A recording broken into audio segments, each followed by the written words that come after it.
Let me ask you this. Have you ever reached a big turning point in your life? Maybe choosing between two jobs or deciding whether to study abroad? In English, you could say, I have an important decision to make. That's clear, but it sounds like a textbook sentence. Now, if you want to sound natural, even native-like, you can use the idiom, I'm at a crossroads. Isn't that powerful? Instead of a dry statement, you're painting a picture, a crossroads, two roads meeting, and you must choose which path to take. That's exactly how decisions feel. And that's the beauty of idioms. They're vivid, memorable, and they make your English feel alive. So today, we're diving into a group of idioms that all have to do with making decisions. From hesitation to confidence, from uncertainty to commitment, we'll explore the expressions native speakers use every day. And by the end, you'll not only understand them, you'll be able to use them in your own conversations. Ready? Let's jump in. Idiom 1, sit on the fence. Let's start with an expression you'll hear a lot. Sit on the fence. It's what we say when someone can't make up their mind, stays neutral, or avoids choosing a side. And the image is perfect. Picture it. You're literally sitting on a fence. Not in one yard, not in the other. Just stuck right in the middle. Exactly. This idiom's been around since the 1800s, when people didn't want to admit which political side they were on. Let's bring it to real life. Last week, some friends invited me to try skydiving. And honestly, I was on the fence. It sounded exciting, but also terrifying. I bet you'd chicken out at the last minute. No way. I just needed time to decide. Okay, friends, repeat this. I was on the fence about going skydiving. I was on the fence about going skydiving. Another example, choosing a major at university. I'm on the fence about choosing my major. Engineering is practical, but business opens more opportunities. Without the idiom, you'd have to say, I can't decide which subject to study because both have advantages. Long, boring, and not natural. With the idiom, it's short and smooth. I'm on the fence about choosing my major. Okay, let's make it fun. Dinner tonight. Pizza or sushi? Pizza, of course. Who says no to pizza? Sushi, obviously. It's lighter, healthier. See, when you can't pick, that's exactly when you say, I'm on the fence. Both sound delicious. Friends, try it. Honestly, I'm on the fence. Both sound delicious. Now a more serious one. I'm on the fence about the election. Both candidates have strong points, but also weaknesses. And that's the truth. It's hard to take a side sometimes. Practice with us. I'm on the fence about the election. Last one, shopping. This is me every year. I'm on the fence about buying the new iPhone. It looks amazing, but it's really expensive. And every year, you hesitate and then buy it anyway. Okay, guilty. But that hesitation is still real. Friends, say it with us. I'm on the fence about buying the new iPhone. So remember, sit on the fence is all about hesitation. You can't decide, so you stay neutral. And don't sit on the fence about this channel, just hit subscribe now. Idiom 2, in two minds. Our next idiom is in two minds. It means you feel torn inside, you're unsure, you hesitate, you can't decide what to do. Wait, isn't that the same as sit on the fence? Not exactly. Sit on the fence is usually about avoiding sides. Imagine two groups are arguing. You don't want to pick one, so you stay neutral. While in two minds is about your inner struggle. You personally can't decide. You keep going back and forth in your head. Let's revisit the example we had earlier, choosing a university major. Right. We said, I'm on the fence about choosing my major. Engineering is practical, but business opens more opportunities. If we switch to in two minds, the feeling changes. I'm in two minds about choosing my major. Engineering is practical, but business opens more opportunities. Both sentences are possible, but the nuance is different. On the fence equals I'm holding back, staying in the middle. In two minds equals I'm torn inside, actively struggling to decide. Another one, I'm in two minds about accepting his invitation. It's my private hesitation, not about sides. But if I say, I'm sitting on the fence about the new law, that means I'm publicly neutral, avoiding a position. Here's me again. I'm in two minds about buying a new laptop. The cheaper one is practical, but the expensive one is powerful. If you said, I'm sitting on the fence about buying a new laptop, it would sound odd. It's not about sides, it's just your own indecision. Time to practice, friends. Repeat after us. I'm in two minds about choosing my major. Engineering is practical, but business opens more opportunities. I'm in two minds about accepting his invitation. I'm in two minds about buying a new laptop. I'm in two minds about choosing my major. So remember, sit on the fence, neutral, avoiding a side. In two minds, personal hesitation, inner conflict. Same situation can use both, but the meaning shifts slightly. That's the beauty of idioms. Idiom 3, up in the air. Sometimes plans just hang there. Nothing's confirmed. Nobody knows what's going to happen. In English, we say it's up in the air. Perfect image, right? Like a balloon drifting around in the sky, you have no idea where it's going to land. That's exactly how uncertainty feels. Perfect image. For example, the future of the project is up in the air because management hasn't given approval yet. Practice with us. The future of the project is up in the air because management hasn't given approval yet. The future of the project is up in the air because management hasn't given approval yet. Let's connect this with our earlier idioms. If I say, I'm in two minds, that's my personal indecision. But if something is up in the air, it's usually about the situation itself, not me. Exactly. It's external. For example, our vacation plans are still up in the air because my boss hasn't confirmed my holiday dates. One time, Alicia and I wanted to host a live event. We picked a date, booked a venue, then the sponsor pulled out. Suddenly, everything was up in the air. I remember that. We couldn't even answer people's messages because we didn't know ourselves what would happen. Another, their wedding date is still up in the air. They're waiting for the venue's confirmation. Or, our housing situation is up in the air until the landlord decides whether to renew the contract. Practice with us. Repeat these sentences. Our vacation plans are still up in the air. Their wedding date is up in the air. Our housing situation is up in the air until the landlord decides. Without the idiom, you'd say, our housing situation is uncertain, not yet decided. Correct, but dull.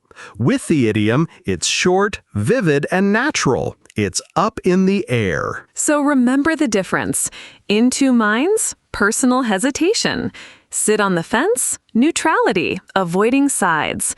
Up in the air, uncertainty about the situation itself. 3 different idioms, 3 different flavors of indecision. And if you're wondering whether to subscribe or not, don't leave it up in the air. Hit the button now.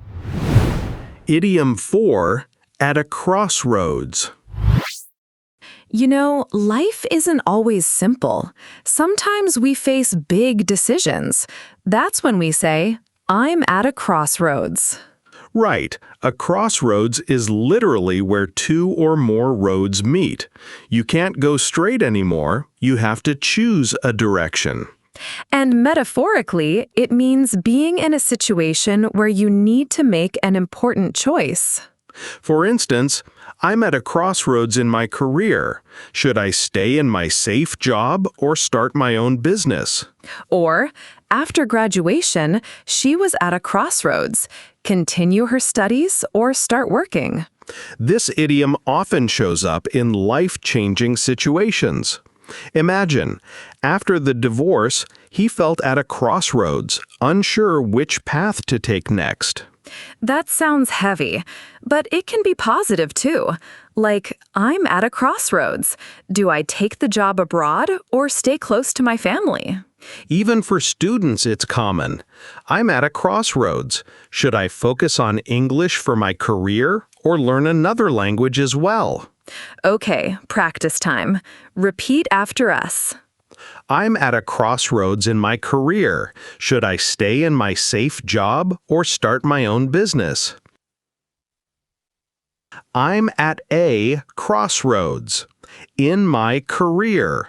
Should I stay in my safe job or start my own business? After graduation, she was at a crossroads. Continue her studies or start working. After graduation, she was at a crossroads. Continue her studies or start working.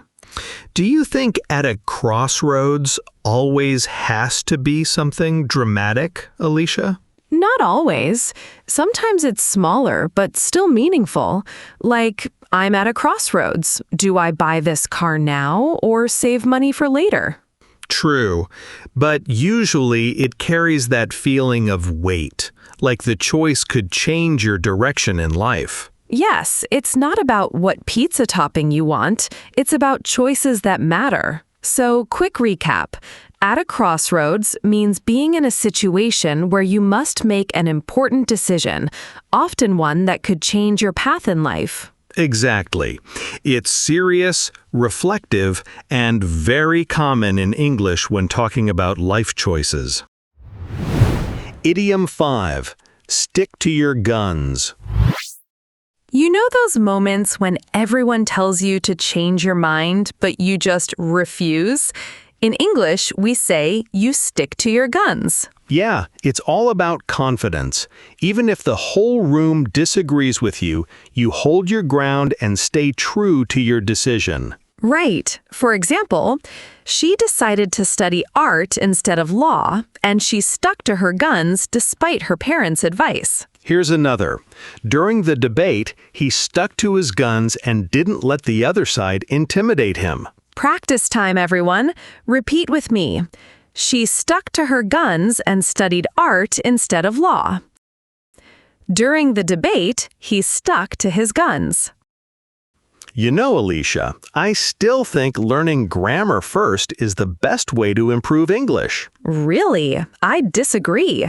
I believe practicing speaking is more important. But without grammar, your sentences will be all over the place. I'm sticking to my guns. Speaking builds confidence, and grammar can come later. And I'll stick to mine.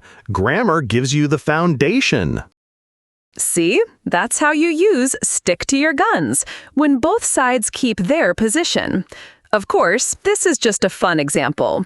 Our channel's real message is clear. Speaking first, and grammar follows. And beyond everyday debates like this, the idiom can also describe moments with real consequences. For example, the journalist stuck to her guns and published the truth, even under pressure. That shows courage, integrity. The idiom can carry real weight. Exactly. So remember, it works both in casual discussions, like our speaking versus grammar debate, and in serious situations, like standing up for your values. Let's practice a bit more. Even though everyone laughed at his idea, he stuck to his guns. The teacher stuck to her guns and refused to lower the standards. I stuck to my guns, even when my friends disagreed. I stuck to my guns even when my friends disagreed. So, quick recap. Stick to your guns means holding firmly to your opinion or decision, even when others disagree or try to change your mind. Exactly. It can sound stubborn sometimes, but it also shows confidence and conviction. And remember, our little debate earlier was just an example. In real life, our channel's philosophy is clear: speaking first and grammar follows. Couldn't agree more. Idiom 6, change of heart. Here's another idiom, change of heart. It's when you shift your opinion or decision, often in a surprising way. Like when you're firmly against an idea at first, but later you feel differently, almost as if your heart changed its mind. For example, I really wanted to live alone at university, but I made new friends and had a change of heart. I decided to move into a shared house. That's perfect. Or imagine someone saying, he was against getting a dog at first, but after visiting the shelter, he had a change of heart. Parents use this a lot too, like, she refused to join the school trip, but after talking to her friends, she had a change of heart. Oh, I've got one. Picture this. A politician says they'll vote no on a new law. But later, after listening to the debate, they have a change of heart and decide to support it. Nice. And sometimes it's about relationships. Example, he broke up with her, but then he had a change of heart and asked to get back together. Okay, time to practice. Repeat after us. Normal speed. He was against getting a dog at first, but after visiting the shelter, he had a change of heart. He was against getting a dog at first, but after visiting the shelter, he had a change of heart. Without the idiom, you'd say, he changed his mind. That's fine, but it's flat. Change of heart sounds warmer, deeper, like your feelings shifted, not just your logic. Do you think change of heart is always emotional, Alicia? Not always. Sometimes it's just practical. Like, I planned to walk to work, but it started raining, so I had a change of heart and took the bus. Fair point. So it can be big, like changing your career, or small, like choosing the bus instead of walking. So, quick recap. Change of heart means you shift your opinion or decision, often because of new feelings or new information. Exactly. And remember, it often feels more emotional than just saying, I changed my mind. Idiom 7. Play it by ear. You know, sometimes in life, we don't really need a strict plan. That's when we use the idiom, play it by ear. Literally, this comes from music. A musician might not read notes on a page. They just listen, trust their ear, and play. That's the origin. Exactly. And when we use it in daily life, it means to handle things without a plan, to be flexible, to improvise as situations unfold. Let's say your friend asks, "What's the plan for tonight's party?" You might answer, "We don't have a plan yet. Let's just play it by ear." That's a perfect use. Or picture this. You're at a party and someone asks, "How long are you staying?" You say, "I'm not sure. I'll just play it by ear." Notice how natural that sounds? It's not about being lazy. It's about keeping things open, deciding based on the moment. Another workplace example. We don't know how many clients will attend the presentation.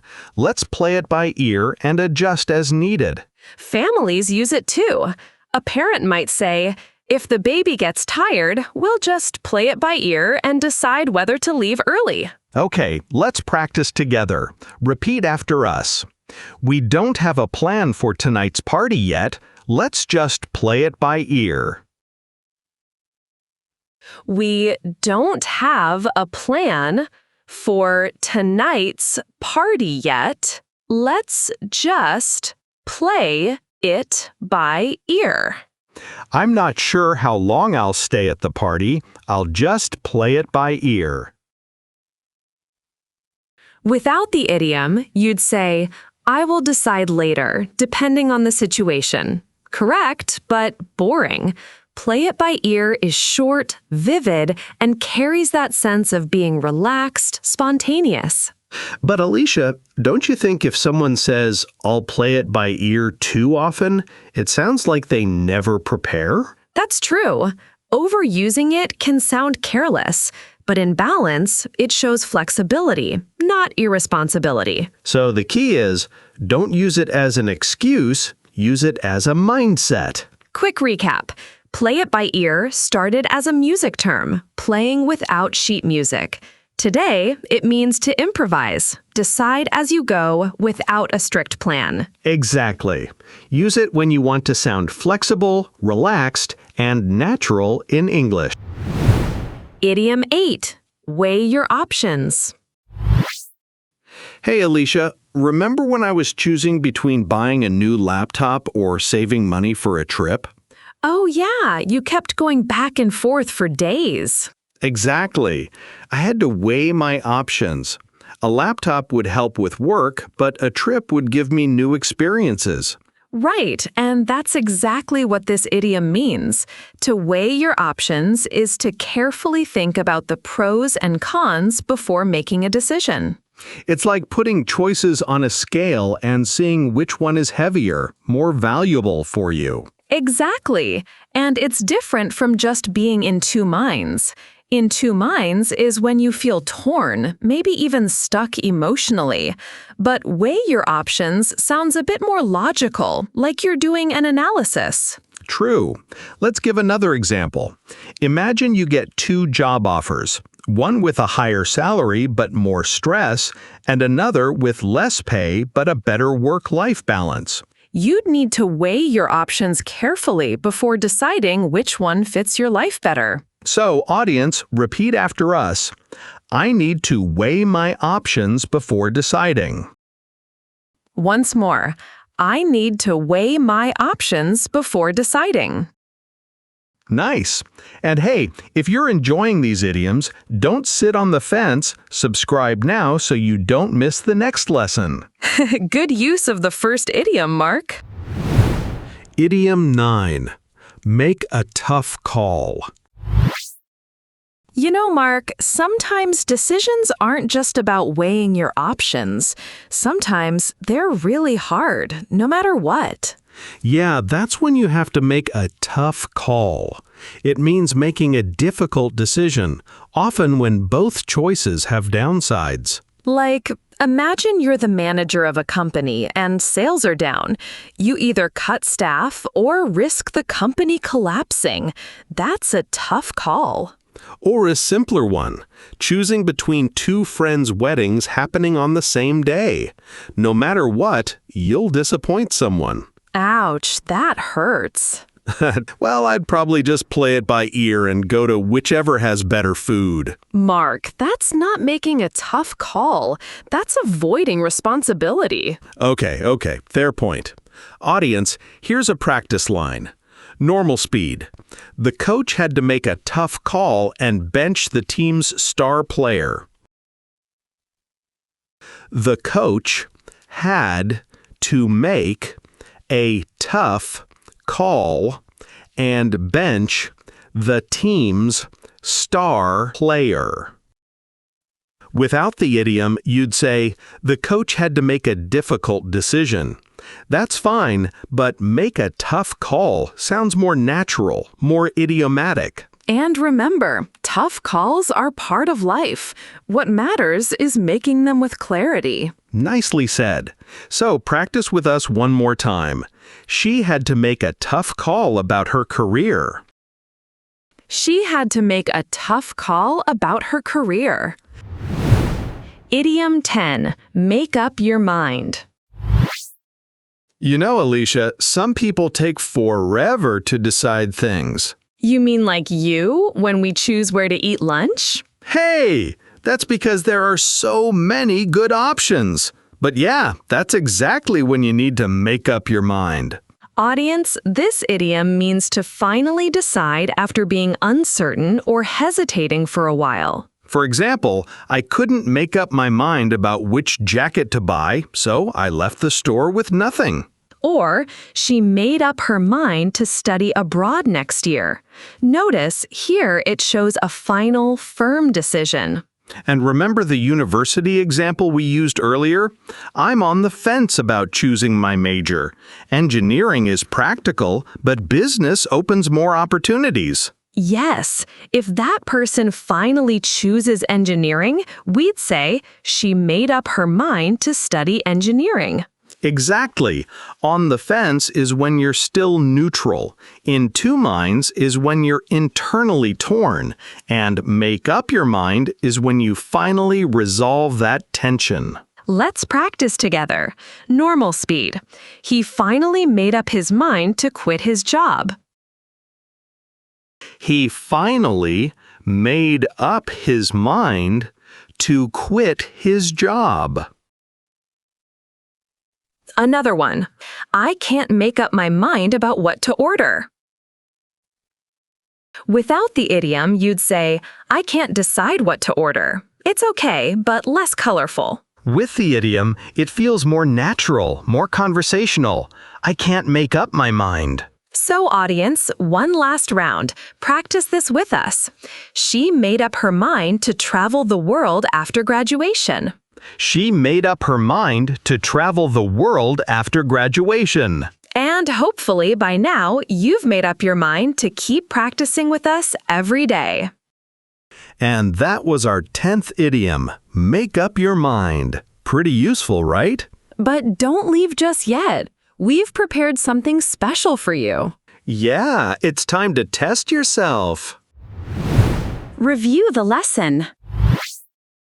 In this review section, we'll give you 10 short questions about the idioms we just learned. After each question, we'll pause for about 5 to 10 seconds so you have time to think and answer out loud. And don't be shy. Say your answers aloud, just like you're practicing with us. You can even pause the video if you need extra time. And hey, if you're feeling confident, share your answers in the comments. We'd love to see how many you got right. Exactly.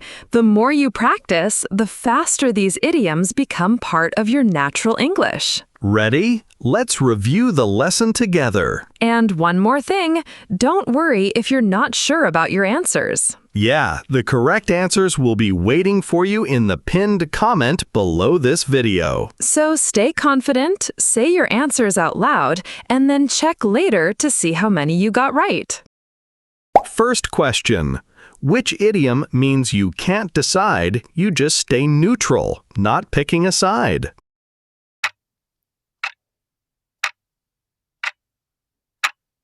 Got it? Good. Next, true or false. In two minds and up in the air mean exactly the same thing.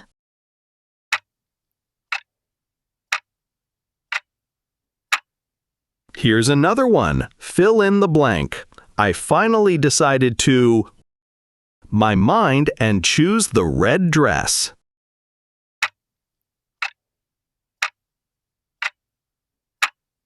Let's try a real-life situation. Your boss asks, can you confirm the meeting time?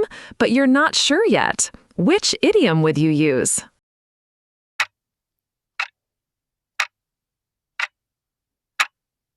And here's another. At first, you didn't want to join the trip, but later you changed your decision and went.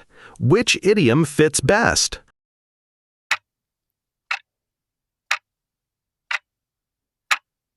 What about this? Everyone pressures you to change your opinion, but you stay strong. Which idiom works here?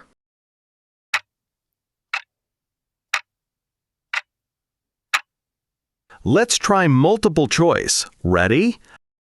Our travel plans are still A, on the table, B, up in the air, or C, off the hook.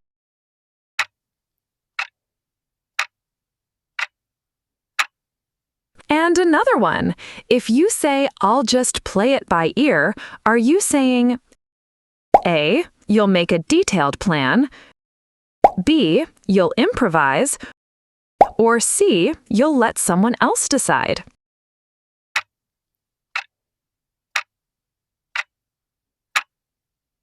Two more, and these are personal. Think of a time when you had a real change of heart. What happened?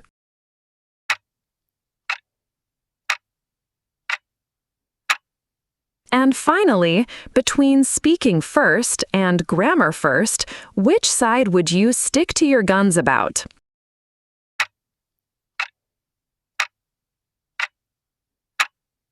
Tell us in the comments. Great job! That's how you make idioms stick. Practice, play, and review. Exactly. And remember, the more you repeat, the more natural your English will sound.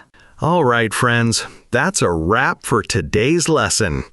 We explored some powerful idioms about making decisions, from sitting on the fence, to being in two minds, to making a tough call, playing it by ear, sticking to your guns, weighing your options, and finally, making up your mind. And notice how they're all connected, but each one carries its own shade of meaning. That's why practicing them in different situations is so important. Exactly. And don't worry if you don't get them all perfect right away. These idioms take time to sink in. Our best advice? Watch this video more than once. Repeat the sentences out loud with us. Use them in your daily conversations. The more you practice, the more natural they'll feel. Remember, speaking comes first. Grammar follows. So let's focus on fluency and confidence. And if you enjoyed this lesson, hit the like button, subscribe to our channel, and share this video with a friend who's also learning English. We'll be back soon with more idioms, expressions, and real-life practice. Until then, keep practicing, keep smiling, and we'll see you next time.